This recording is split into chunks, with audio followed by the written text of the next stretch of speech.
Hi there, Dead Ideal Boy here, back with another video, and as you can see, this video begins with me showing you how I set my lap time as I come across the line to improve on my 227.4 to just go sub 227.3, and the purpose of that is to show you just how important qualifying is. It's a grind, but it got me into P1. Now at the time, setting that lap, I was in the top 30 in the world. So it was a decent lap, so I was confident enough that I was ready to jump into the race and I would be starting near the front. So you can see I'm starting at the front and we've got Sparks and P2 behind us. Now Sparks, I would say, is probably a quicker driver than me. I've raced him many times, he's a very, very quick player. However, this just goes to show you how important qualifying near the front, and particularly qualifying in pole position, can be, because this race just shows you how much a race can hinge on one position further forward on the grid. Because I've got clear track in front of me, you can see from the main screen. The replay footage you can see in the top right is following Sparks' car, so you can keep an eye on Sparks here as we come into this tight left-hander, and you can see he's already under a lot of pressure there from P3, which is allowing me to build a little bit of a gap, a little bit of a cushion. So he's having to defend and think about what's happening behind him, whereas I'm pulling away. Open road, nothing, not a care in the world at this point, as I just basically try and not bottle it under no pressure whatsoever. However, the first lap is always slightly pressure filled, and this is a fast flowing track. It's quite a long lap, you know, it's 2.5 minutes worth of lap time in this one. There's some heavy braking zones. Now, these heavy braking zones do give the opportunity for big dives. However, Sparks here, you can just see having a bit of an accidental coming together with the driver in P3, and it sends him off. Now, this is where it goes, or starts to go very wrong, and it just shows you how important me getting that P1 position was, because if I had been in P2, I would no doubt be suffering similar fate to what Sparks has just suffered. Now you can see he's dropped all the way back. I think he's back now into P8, round about there. So obviously following him on the replay footage now in the main screen, you can see my lap continuing in the top right with open road ahead of me. Nothing much happening of note, to be honest with you, at this point for me. However, you can see Sparks has obviously lost the lead group and is now just in one of those horrible mid-pack dogfights. So like I said, qualification in GranTurismo, don't underestimate the importance of it, because it's the difference between a good race and a bad race at times, and very often than not, that is the case. You can see Sparks is obviously quicker than the guys he's fallen into the pack with, because so their qualification times would dictate that they started mid-pack for a reason, whereas Sparks was up in P2, so somebody else just losing it there. Quite an easy thing to do on this track, to be honest with you. There's a few sections where the car just becomes a little bit unstable and gets a little bit twitchy. You can see that's one of them there, that chicane. So yeah, this is where we're going to start to see things really start to unravel. Now the driver in front of Sparks in the solid red Alpha, I've unfortunately raced with him quite a few times, and I have found him to be, let's just say, overly aggressive when it comes to defending his position on track. And I think Sparks is going to feel the full force of that shortly. In fact, I think a few people are going to feel the full force of that.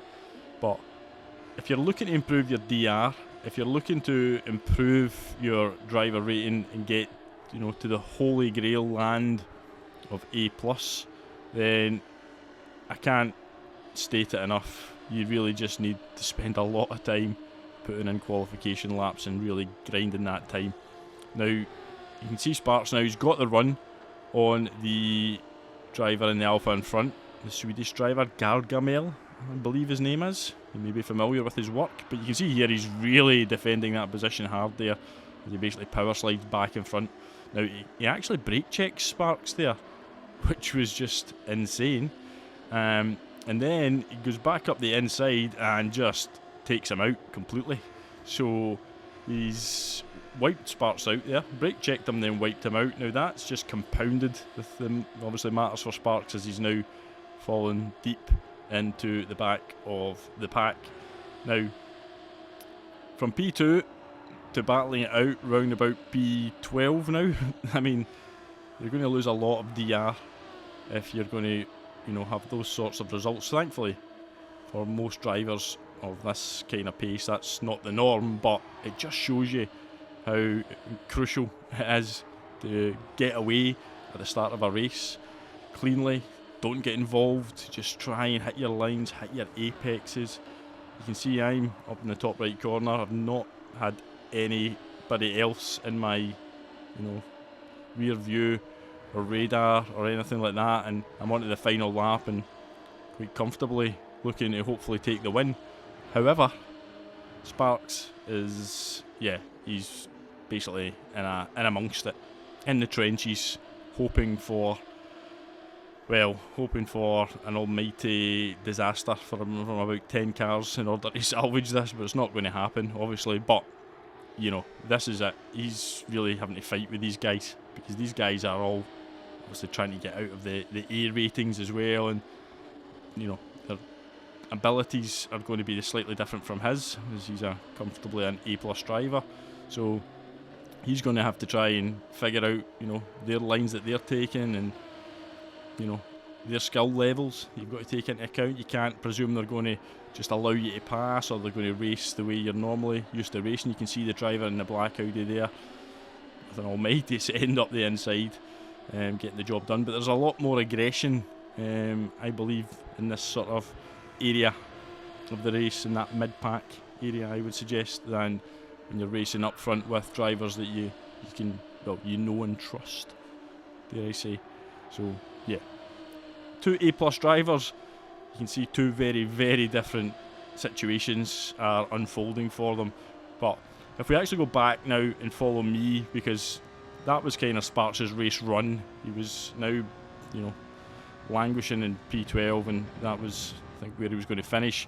But if you look at me, cruising 2.5 second gap to P2, absolutely no issues whatsoever, and just an absolute brain fade moment there as I drifted off the track onto the grass. Now look at that delta, because we're on one of the fastest parts of the track where you should be going flat out, and I'm not going anywhere near flat out now. In fact, I've got dirty tyres and I'm trying to come through the S's, and this delta is coming down fast. It's going to actually drop to, well below a second, and it's just fortunate for me that the line is going to come to my rescue and I'm going to get the win after all that. I actually laughed to myself after the race, because I couldn't believe that I actually nearly dropped it and lost the race because of it. But you can see Sparks finished all the way back in P12 after starting in P2. Now, we have a quick look at the replay. You can see the driver in the solid red Alpha that I referred to. These two guys having a little bit of a scrap, but the Alpha just brake checking out of nowhere.